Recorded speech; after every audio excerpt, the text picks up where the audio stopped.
Hello student, good morning. Today we will start our previous chapters question answer.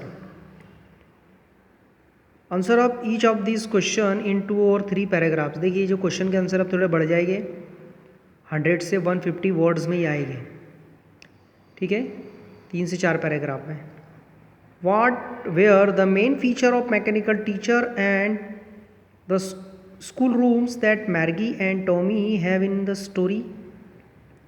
देखिए main feature क्या थे, मुख्य विशेषता क्या थी. एक तो मैकेनिकल टीचर की और स्कूल रूम्स की, जो कि मैर्गी और टॉमी जहाँ पर पढ़ते थे, है ना, इस स्टोरी में. मैर्गी एंड टॉमी है और मैकेनिकल टीचर. देखिए मैर्गी और टॉमी के पास में एक मैकेनिकल टीचर था. They need not go to school for getting formal education. उनके पास एक टीचर था जो कि घर में था, तो इसलिए उनको एक औपचारिक शिक्षा के लिए, फॉर्मल एजुकेशन के लिए उनको स्कूल जाने की आवश्यकता नहीं थी. The mechanical teacher is placed in one of the rooms of the house. जो मैकेनिकल टीचर था एक्चुअली एक रोबोट था, एक कंप्यूटर था, और वो रूम के किसी कोने में, किसी जगह पर वो रखा जाता था. And they can get the knowledge of various subject of individually. और वो मैकेनिकल टीचर जो था उनको नॉलेज, अलग अलग सब्जेक्ट का उनको नॉलेज देता था, है ना, जो मैकेनिकल टीचर था.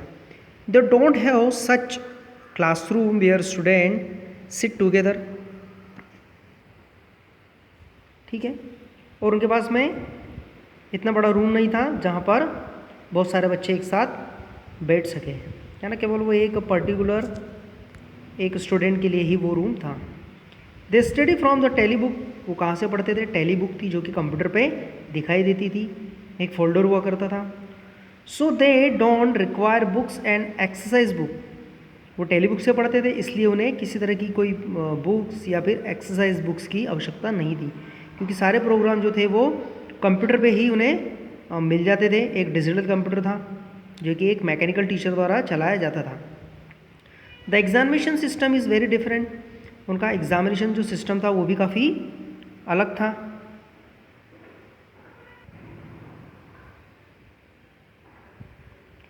They do homework in a different way. वो होमवर्क के लिए उनका एक अलग तरीका था. Margie has to write them out in the punch code. और वो उसे एक पंच कोड जो था उसमें वो उसको लिखती थी. She learn it when she was 6 years old. और वो कब से कर रही थी ऐसा? जब वो 6 साल की थी, तब से वो इस तरह का होमवर्क वो किया करती थी. ये भी कह सकते हैं जब से वो 6 साल की थी तब से वो इस डिजिटल कंप्यूटर से वो पढ़ रही थी. So the system of their education is technologically advance and not based on the printed book. तो उनका जो एजुकेशन सिस्टम था वो काफ़ी एडवांस था और वो किसी प्रिंटेड बुक पर डिपेंड नहीं था, बेस्ड नहीं था. चलिए, आपको पहला क्वेश्चन आ गया होगा समझ में, इसका आंसर, है ना. हमने हर लाइन को एक्सप्लेन किया है.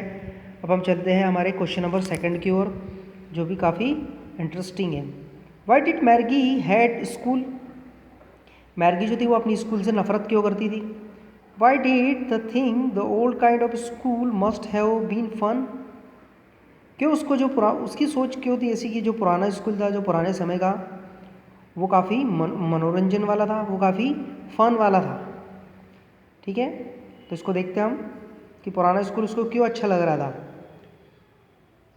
मैर्गी hated her school because she had a mechanical teacher. देखिए मैर्गी की जो था वो जो स्कूल था वो काफ़ी बोकस लगता था, काफ़ी बोर लगता था, नफरत करती थी उस स्कूल से, क्योंकि उसके पास में एक मैकेनिकल टीचर था. एक ह्यूमन बीइंग नहीं, एक लिविंग ह्यूमन बीइंग नहीं, बल्कि एक मशीन थी. वो मशीन के द्वारा ही वो पढ़ती थी. It was in her house. She was suppose to sit in that room alone to complete her homework, home task और असाइनमेंट. देखिए वो अकेली एक रूम में बैठकर उस कंप्यूटर के सामने वो होमवर्क और असाइनमेंट कंप्लीट करती थी. वो बोर हो जाती थी अकेले बैठ के, वो अकेले पढ़कर वो बोर हो जाती थी. The part Margie hated most was the slot where she had to put homework and test paper. Computer का वो पार्ट सबसे उसको बोर लगता था, सबसे ज़्यादा नफरत थी वो स्लॉट जहाँ पर उसे होमवर्क मिलता था और उसे टेस्ट पेपर लिखना पढ़ते थे, वो सबसे ज़्यादा उसे बोर लगता था. She thought that the old school must have be fun. उसका सोच था कि जो पुराना स्कूल था वो काफ़ी मज़ेदार था. Because the student use to sit together in the classroom.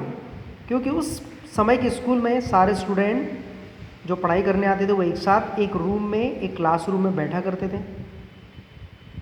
They enjoy love and shouted in the school yard.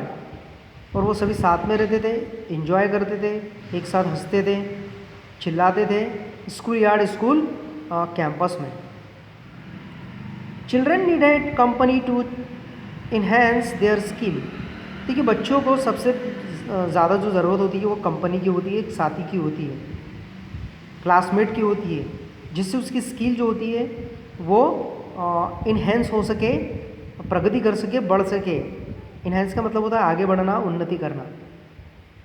If they are isolated, और यदि अगर वो अकेला हो जाता है, आइसोलेटेड का मतलब होता है अकेला होना, यदि वो अकेला रहता है, they get depressed and dejected. तो वो अगर वो अकेला होगा तो वो कैसा होगा, वो डिप्रेस्ड होगा, उदास हो जाएगा.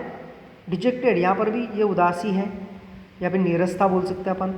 अगर बच्चा अकेला है, उसका कोई साथी नहीं है, फ्रेंड्स नहीं है, तो वो उदास हो जाएगा, नीरस हो जाएगा, उसका पढ़ाई में जो इंटरेस्ट है वो नहीं रह पाएगा. तो 2 क्वेश्चन हमने लॉन्ग आंसर टाइप के आपको एक्सप्लेन कर दिए. आप इसको अपनी नोटबुक में लिखेंगे PDF के द्वारा. Thank you.